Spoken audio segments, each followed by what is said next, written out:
Jemaat yang dikasihi oleh Tuhan Yesus Kristus, sekarang marilah kita mempersiapkan hati dan pikiran kita untuk kita bersama-sama mendengarkan firman Tuhan. Bacaan Alkitab untuk hari ini dari 2 Korintus pasal 5 ayat 14 sampai dengan ayat 18. Namun sebelumnya marilah kita berdoa, mohon bimbingan Roh Kudus. Kita satu di dalam doa. Bapa di surga yang penuh kasih, di hari Minggu keempat sesudah Paskah, saat ini kembali kami dihimpunkan bersama selaku jemaat-Mu ya Tuhan.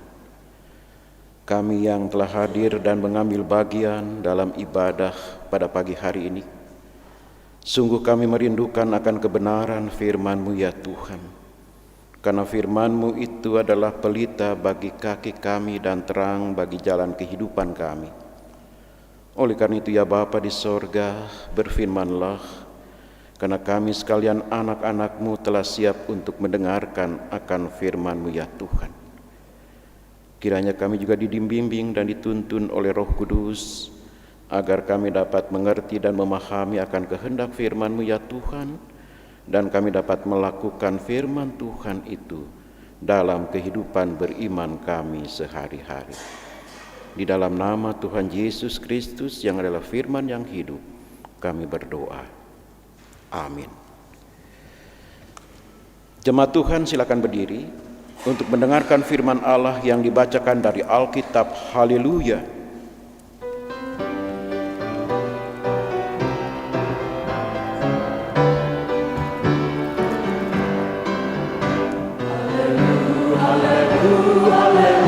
Haleluya, puji Tuhan. Haleluya, puji Tuhan. Puji Tuhan, haleluya, puji Tuhan. Haleluya, puji Tuhan. Haleluya,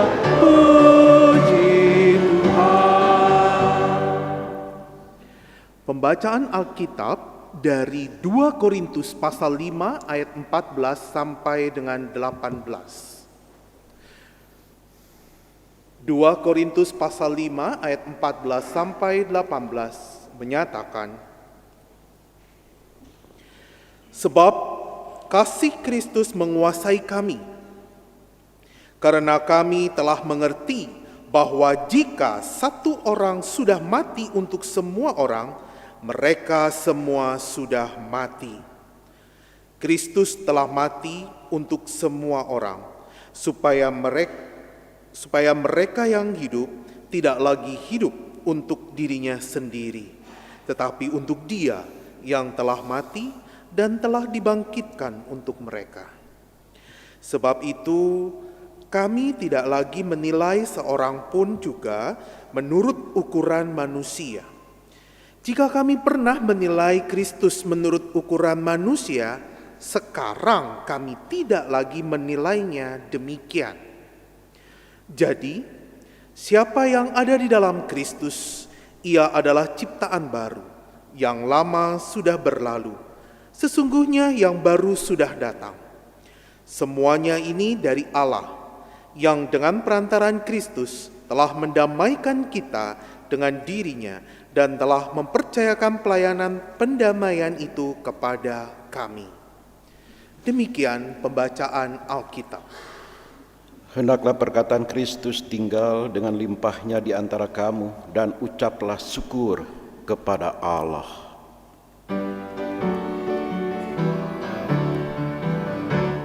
Kepadamu puji-pujian, pada syukur dan kemuliaan, Bapa, Putra dan Roh Kudus, sampai kekal dan abadi. Silakan duduk kembali.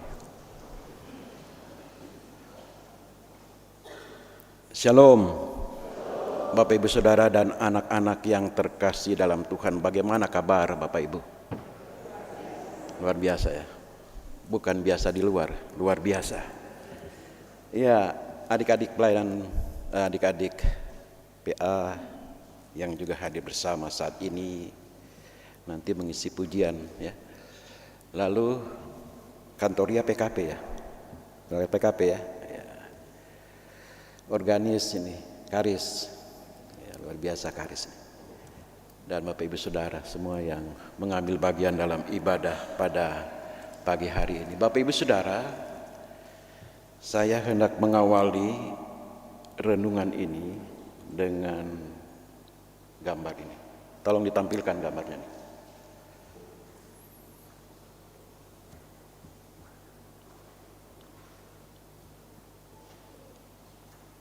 Ya, nah ini berani tampil beda dan percaya diri.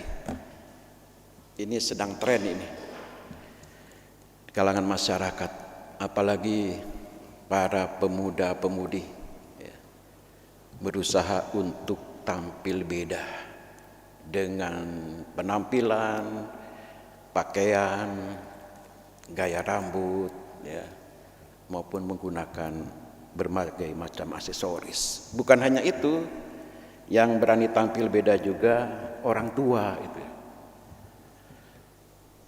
Ada yang menggunakan pakaian yang berbeda dengan yang lain, lalu menggunakan baju yang warna-warni. Ada yang senang menggunakan celana jeans itu ya, supaya kelihatan lebih muda. Ya, itu tidak salah ya. Orang berani tampil beda dan hendak menunjukkan identitasnya, juga menimbulkan percaya diri. Nah, ini Bapak Ibu sekalian, orang yang tampil beda itu dia menunjukkan sesuatu yang lain, berbeda daripada yang lain. Jadi kelihatan hanya permukaan saja, supaya dilihat orang atau mungkin supaya mendapat perhatian dari orang ya, sehingga dia berani tampil beda. Bapak Ibu Saudara yang terkasih dalam Tuhan Yesus Kristus, surat Paulus kepada jemaat di Korintus itu berisikan tentang bagaimana Paulus harus menghadapi jemaat saat itu sedang mengalami konflik di jemaat. Dan bukan hanya itu saudara, dalam kehidupan jemaat di Korintus itu telah terjadi adanya pengelompokan. Juga terjadi pengkotak-kotakan dalam jemaat, bahkan yang lebih serius lagi adalah perselisihan dalam jemaat. Tolong ditampilkan slide-nya. Ya. Ya. Jadi saat itu dalam kehidupan jemaat di Korintus tengah terjadi konflik dan kehidupan jemaat berada dalam perselisihan. Ada pengkotak-kotakan, kelompok-kelompok dalam jemaat. Nah, di tengah situasi dan kondisi seperti itu, saudara, Paulus tidak membalas dengan serangan yang keras. Ini sikap dari Paulus. Dan ia juga tidak membangun kubu tandingan untuk menandingi kelompok-kelompok yang ada dalam jemaat Korintus saat itu. Sebagai Rasul Kristus, Paulus menasihati jemaat agar mereka yang telah mengalami pembaharuan hidup di dalam Kristus, mereka juga harus hidup dalam pembaharuan itu. Transformasi hidup orang percaya itu terjadi secara total dari dalam diri karena karya Roh Allah yang kudus. Jadi saudara, bicara tentang pembaharuan, Tuhan membaharui manusia itu secara total dan radikal. Bukan hanya permukaan saja, atau bukan pembaharuan yang hanya kosmetik. Tadi di awal saya mengupakan bahwa orang yang berani tampil beda itu, mereka menunjukkan hal yang di luar saja. Jadi pembaharuan secara kosmetik, hanya tampilan luar saja. Di dalamnya belum tentu mengalami pembaharuan. Nah, bicara tentang pembaharuan di dalam Kristus, pembaharuan secara radikal, secara mendalam dan total dalam kehidupan orang-orang percaya. Oleh karena itu Paulus menyatakan, ketika mereka sudah hidup diperbarui oleh Allah, maka mereka harus menghidupi hidup pembaharuan itu. Nah, saudara, mengapa manusia hidupnya itu diperbaharui? Nah, kita lihat lebih dahulu bahwa ketika manusia itu diciptakan oleh Allah, ia diciptakan segambar dan serupa dengan Allah, atau yang disebut dengan imago Dei. Sebagai citra Allah, maka manusia itu diciptakan sangat unik. Dia memiliki martabat yang mulia, serta manusia yang diciptakan oleh Allah itu memiliki sifat-sifat ilahi. Segambar dan serupa dengan Allah hendak mencerminkan atau hendak menyatakan bahwa manusia itu memiliki sifat-sifat kealahan. Apa itu, saudara, sifat-sifat ilahi itu? Penuh kasih, penyayang, berkeadilan, dan juga kebenaran. Nah, karena manusia hidupnya tidak taat kepada Allah, yang awalnya sebagai imago Dei atau yang diciptakan segambar dan serupa dengan Allah, manusia pertama lebih mendengarkan suara iblis daripada mendengarkan suara Tuhan, sehingga manusia jatuh ke dalam dosa. Dan saat itu manusia hidupnya terputus dari Allah. Citra Allah yang baik itu, gambar Allah yang baik itu telah rusak karena manusia itu jatuh ke dalam dosa. Segala upaya dan usaha dilakukan oleh manusia untuk kembali kepada Allah, untuk dapat memulihkan imago Dei itu, atau untuk memulihkan citra Allah yang baik itu, dengan segala usaha dan upaya dilakukan, manusia tidak dapat melakukan hal itu karena keberdosaan manusia. Nah, oleh karena itu Allah datang melalui diri Yesus Kristus dan melakukan pembaharuan. Kita sudah memperingati kematian Yesus dan juga Paskah, kebangkitan Kristus, yang perlu dimaknai dan dipahami oleh kita sebagai orang percaya, bahwa kematian Kristus itu menguburkan kehidupan yang lama. Segala dosa-dosa kita dikuburkan bersama dengan kematian Kristus. Dan melalui kebangkitannya itu, saudara, Kristus menghadirkan kehidupan yang baru bagi umatnya. Orang percaya menjadi ciptaan baru, menerima anugerah pengampunan dari Allah melalui iman kepada Yesus Kristus, sehingga setiap orang percaya yang hidupnya telah diperbarui oleh Allah, ia tidak lagi terikat oleh dosa dan kesalahannya. Mereka telah mengalami sebuah transformasi, pembaharuan secara total dan radikal oleh Allah di dalam Yesus Kristus. Inilah, saudara, makna dari pembaharuan hidup itu. Dan saudara, hidup sebagai ciptaan baru, hal ini bukan sekedar perubahan perilaku,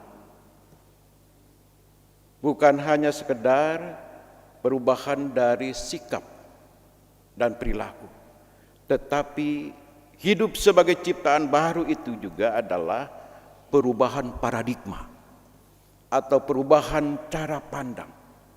Maksudnya apa? Bahwa dikatakan itu terjadi satu perubahan cara pandang atau paradigma. Maksudnya adalah kalau dulu kita melihat orang dari kesalahannya, sekarang kita melihat dia sebagai ciptaan baru yang telah mengalami pembaharuan di dalam Kristus. Dalam ayat yang ke-17 dikatakan, jadi siapa yang ada di dalam Kristus, ia adalah ciptaan baru. Yang lama sudah berlalu, sesungguhnya yang baru sudah datang. Hal ini harus disadari oleh setiap umat yang percaya agar hidupnya tidak lagi sebagai manusia lama yang hidup dikuasai oleh hawa nafsu kedagingan. Setiap orang percaya harus memahami dan menyadari bahwa kehidupannya itu sudah diperbaharui oleh Allah. Harus merubah cara pandang hidup, tidak seperti manusia lama. Cara pandang hidup manusia baru, bahwa kita tidak lagi hidup dicengkram oleh dosa, tetapi kita hidup di bawah kasih karunia Allah sebagai ciptaan baru. Hal ini yang harus kita pahami dan kita maknai kehidupan yang Tuhan anugerahkan bagi kita, saudara. Mengapa? Karena kalau tidak, cara pandang kita, paradigma kita itu masih yang lama. Sehingga orang kadangkala asik dengan berbagai macam dosa dan kesalahan, lalu dia tidak menyadari bahwa dia hidup berkanjang di dalam dosa. Padahal dia sudah menjadi ciptaan baru, menjadi manusia baru yang diperbarui oleh Allah di dalam Yesus Kristus. Nah, saudara, hal yang berikut adalah perlu dipahami bahwa tantangan dan pergumulan utama yang dihadapi sebagai ciptaan baru dalam Kristus adalah pergumulan secara internal. Seringkali terjadi dalam kehidupan, ada konflik antara daging dan roh. Bagaimana kita harus hidup menurut roh dan kita harus hidup tidak menuruti kedagingan kita, kemanusiaan kita. Itu yang sering kali menjadi konflik batin itu. Dan terkadang orang banyak yang mudah terseret hidup dalam kedagingan. Padahal ia adalah sebagai ciptaan baru. Terkadang dia sulit untuk membedakan mana kehendak Allah dan mana yang bukan. Atau terkadang ia terpengaruh oleh berbagai macam pengaruh kehidupan dunia ini, sehingga dia lupakan akan keberadaannya itu sebagai manusia baru. Ada satu pergolakan batin, pergumulan batinnya secara intern. Nah, saudara, tantangan eksternal itu lingkungan, dunia di mana kita hidup. Itu juga mempengaruhi kehidupan setiap orang percaya, mempengaruhi kehidupan gereja Tuhan. Dan manusia baru ditantang untuk hidup kudus di tengah lingkungan yang tidak kudus, yang bertentangan dengan nilai-nilai Kristiani. Di sana dia harus menunjukkan dan menyatakan sikapnya sebagai manusia baru yang tidak mudah dipengaruhi oleh berbagai macam kehidupan dunia ini. Jangan biarkan apa yang terjadi di sekitar kita ini mempengaruhi kehidupan kita. Saudara, perahu tidak tenggelam karena air yang ada di sekitarnya. Perahu itu tenggelam karena air yang dari luar masuk ke dalam perahu, sehingga perahu itu sudah penuh dengan air, akhirnya bisa tenggelam. Maknanya apa, saudara? Maknanya adalah ketika orang itu hidup banyak dipengaruhi oleh kehidupan duniawi, hati-hati, ia mudah tenggelam. Seperti perahu yang penuh dengan air itu. Bukan dari dalam tapi dari luar lingkungan itu, sehingga perahu itu penuh dengan air dan nyaris akan tenggelam. Bapak Ibu Saudara yang terkasih dalam Tuhan Yesus Kristus, puncak dari apa yang dikatakan oleh Paulus di dalam suratnya kepada jemaat di Korintus itu pada ayat yang ke-18. Semuanya ini dari Allah, yang dengan perantaraan Kristus telah mendamaikan kita dengan dirinya dan telah mempercayakan pelayanan pendamaian itu kepada kami. Tolong dimaknai baik-baik ini, ayat yang ke-18 ini. Bahwa pembaharuan hidup anugerah keselamatan itu berasal dari Allah melalui perantaraan Kristus yang telah mendamaikan kita dengan dirinya. Jadi ketika manusia itu jatuh ke dalam dosa, manusia jauh dari Allah hidupnya, lalu Allah datang kepada manusia itu dan Allah mengulurkan tangannya untuk berdamai dengan manusia. Mereka yang merespon uluran tangan Allah itu untuk berdamai, maka mereka hidup diperdamaikan dengan Allah. Sehingga tidak ada lagi perseteruan antara Allah dan manusia karena telah didamaikan oleh Allah di dalam Kristus Yesus. Sehingga dengan demikian, ketika setiap kita telah mengalami pendamaian dari Allah itu, maka kita dipercayakan untuk pelayanan pendamaian itu. Artinya, kehadiran Bapak Ibu Saudara dan saya harus senantiasa menghadirkan shalom, menghadirkan damai sejahtera itu dalam hidup dan kehidupan keseharian kita. Kita telah didamaikan oleh Allah di dalam Yesus Kristus, maka kehadiran kita di dalam dunia ini harus menjadi damai, bukan malah sebaliknya.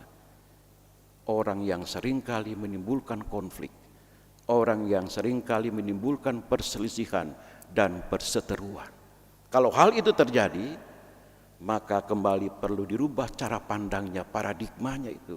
Ia sudah didamaikan oleh Allah, karena itu ia harus hidup berdamai dan menghadirkan damai sejahtera itu dalam kehidupan kesehariannya. Nah, oleh karena itu saudara, damai itu adalah bukan situasi, bukan keadaan atau kondisi, tetapi damai itu adalah sebuah keputusan. Misalnya kalau terjadi perselisihan, terjadi pertengkaran, mau akur atau mau tetap berselisih, harus diambil keputusan. Kalau terjadi peperangan, mau damai atau mau tetap perang, harus diambil keputusan untuk damai. Yang sekarang sedang ngetrenkan itu peperangan antara Amerika, Israel dan juga Iran. Kedua belah pihak harus mengambil keputusan. Mau tetap terus perang yang merugikan banyak orang, atau mau mengakhiri perang itu dengan damai. Harus diambil keputusan itu. Jadi damai itu adalah sebuah keputusan, bukan situasi. Dan keputusan itu ada di setiap kita, Bapak, Ibu, Saudara, dan saya. Damai bukanlah hasil akhir dari situasi yang membaik, melainkan tindakan aktif untuk menciptakan harmoni, untuk menciptakan keselarasan, kedamaian dalam kehidupan kita. Itulah tugas sebagai pelayan pendamaian itu, mengambil sebuah keputusan di tengah-tengah ketidaknyamanan, di tengah-tengah ketidakbaikan, di tengah-tengah keterpurukan, untuk mengambil keputusan damai di dalam Tuhan. Nah saudara, bagaimana menjadi pelayan pendamaian itu? Pertama adalah menciptakan harmoni, baik dalam keluarga, gereja maupun masyarakat. Ini konkretnya ya, dari tadi apa yang dijelaskan, damai itu harus diputuskan karena sebuah keputusan. Dan seringkali muncul konflik atau kesalahpahaman, iri hati, perselisihan dan ketidakadilan. Bukan hanya dalam kehidupan keluarga, bukan hanya dalam kehidupan masyarakat, tetapi dalam kehidupan gereja pun demikian. Paulus ketika menuliskan suratnya kepada jemaat di Korintus, jemaat saat itu mengalami konflik, mengalami satu persoalan yang tidak mudah. Karena itu Paulus menasihati jemaat untuk hidup sebagai pelayan pendamaian. Dan Bapak Ibu Saudara sekalian dipanggil untuk memulihkan hubungan yang rusak ketika ada konflik, ketika ada kesalahpahaman, ketika ada perselisihan, ketika ada ketidakadilan, yaitu dengan hidup mengampuni dan menghadirkan sukacita. Hal yang sederhana saja yang dapat kita lakukan dalam perjumpaan dengan sesama, dalam perjumpaan dalam kehidupan keluarga, dalam kehidupan gereja, juga di tengah kehidupan masyarakat, tebarkanlah senyum dan tawa. Ya. Jadi kalau ketemu orang, mukanya jangan cemberut. Kalau salaman dengan orang itu, jangan begini atau begitu ya. Lihat mukanya dan tersenyum. Hal yang mudah, hal yang tidak sulit untuk dilakukan sebenarnya. Dengan menebar senyum, dengan menebar tawa dalam kehidupan. Bapak Ibu Saudara, tahukah ada 5 jenis tawa? Pernah dengar enggak ini ya? Ada 5 jenis tawa nih. Ini. Coba kita perhatikan ya. Yang pertama, tertawa karena menertawakan diri sendiri. Ini karena sudah melakukan hal yang ceroboh, sudah tahu salah, masih dilakukan. Tertawa, mentertawakan diri sendiri itu bijak. Berarti dia apa? Dia mau mengkoreksi diri. Kalau salah, perlu diperbaiki. Jangan sudah tahu salah, merasa benar itu. Karena gengsi untuk menunjukkan kesalahan, akhirnya merasa benar. Tidak mau disalahkan, yang selalu paling benar. Ya. Itu terjadi dalam kehidupan gereja, tapi bukan di Bahtera Iman. Ini disclaimer dulu ini. Ya. Setahu saya tidak ada yang begitu. Ya. Baik-baik saja kan begitu ya. Bu Ingrid senyum-senyum aja ini mungkin. Yang kedua, tertawa karena menertawakan orang lain. Nah ini yang harus dihindari. Terkadang kita mudah untuk melihat kelemahan orang lain lalu menjadi bahan tertawaan. Presbiter yang bertugas salah membaca nama saja atau salah ketika bertugas sebagai liturgos, jemaat sudah rame, udah sebenarnya nggak usah terjadi seperti itu. Nanti diperbaiki lagi ke depan. Makanya rajin untuk persiapan dan mempersiapkan diri. Saya seringkali mengatakan kepada rekan-rekan presbiter, kalau persiapan itu kita lakukan di gereja setiap hari Selasa misalnya, di rumah juga persiapan. Ketika kita ditugaskan untuk liturgos, belajari lagi, persiapan lagi di rumah. Ketika kita ditugaskan untuk membaca Alkitab, siapkan lagi membaca Alkitab dengan baik. Jangan menganggap remeh. Cuma tinggal baca doang. Kan gak susah. Nah itu, ketika kita meremehkan sebuah pelayanan, hati-hati. Jangan nanti kita dipermalukan itu. Perlu persiapan dengan baik. Apalagi ketika membaca Alkitab. Harus mempersiapkan dengan diri dengan baik. Dan kalau ada kekeliruan, kesalahan, jangan ditertawakan. Jangan diolok. Itu menunjukkan bahwa kita arogan. Merasa lebih baik. Merasa lebih hebat dari orang lain. Padahal kita juga bisa salah gitu. Saya juga bisa salah. Karena tidak ada Superman di dunia ini. Tidak ada manusia yang sempurna. Setiap orang punya kelemahan dan kekurangan yang ada. Yang ketiga, tertawa karena mendengar humor. Ya ini biasanya kalau ada stand up komedi. Kalau ada orang yang melawak, kita nonton lawak, kita tertawa. Ya, tertawa karena mendengar hal yang lucu. Itu biasa itu ya. Nah yang keempat ini. Tertawa karena sudah membuat orang bahagia. Ketika kita sudah menolong sesama, ketika kita sudah membantu orang lain, bukan orang lain yang merasa terbantu dan senang, kita juga merasa senang karena kita sudah membahagiakan orang lain. Lebih berbahagia memberi daripada menerima. Itu firman Tuhan. Bapak Ibu sekalian, kalau dalam setiap perayaan Natal, itu kalau center kelas hadir, datang, anak-anak itu senang. Apakah center kelasnya juga senang? Senang. Makanya perhatikan itu. sebelum ia membagikan hadiah atau sebelum membagikan kado, sentesannya itu mengatakan apa? Ho ho ho ho ho, itu ya. Bernie itu sering kali jadi center kelas. Ho ho ho ho itu. Itu menunjukkan apa? Menunjukkan bahwa dia juga senang gitu. Senang ketika membagi, ketika memberi. Ya. Orang kadang-kala kan berpikir begini, kalau saya banyak memberi, kalau saya banyak membagi, saya akan kekurangan dan itu rugi buat saya. Itu adalah perhitungan dunia. Firman Tuhan katakan lebih berbahagia memberi daripada menerima.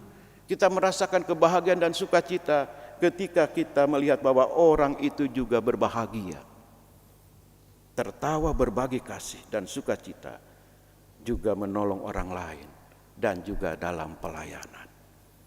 Dalam pelayanan kita melayani dengan baik. Walaupun terkadang kita sudah melayani dengan baik, ada saja komentar yang miring. Kurang inilah, kurang itulah, beginilah, begitulah.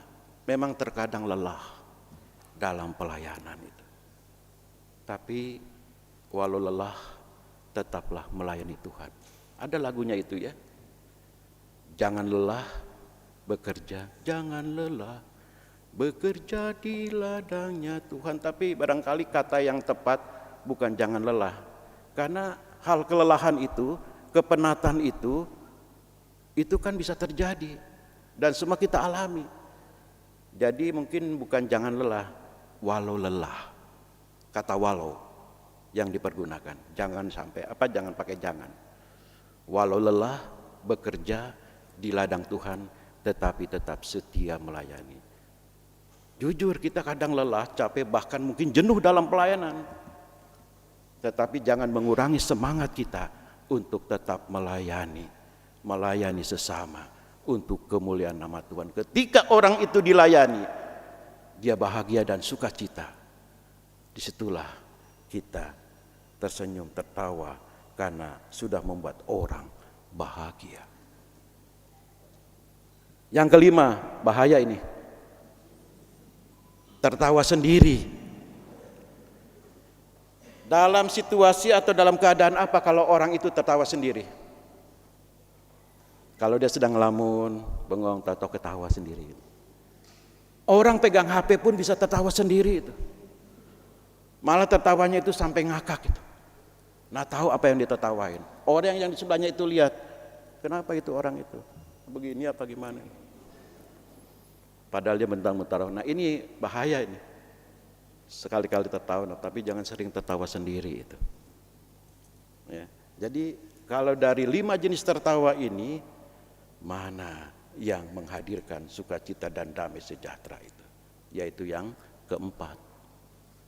Tertawa, bahagia karena sudah membuat orang bahagia. Jangan tertawa dan bahagia ketika orang menderita. Orang berbahagia di atas penderitaan orang lain. Itu bukanlah ciri kehidupan manusia baru. Ciri kehidupan manusia baru adalah berbahagia, bersukacita ketika orang lain juga merasakan dan mengalami sukacita itu.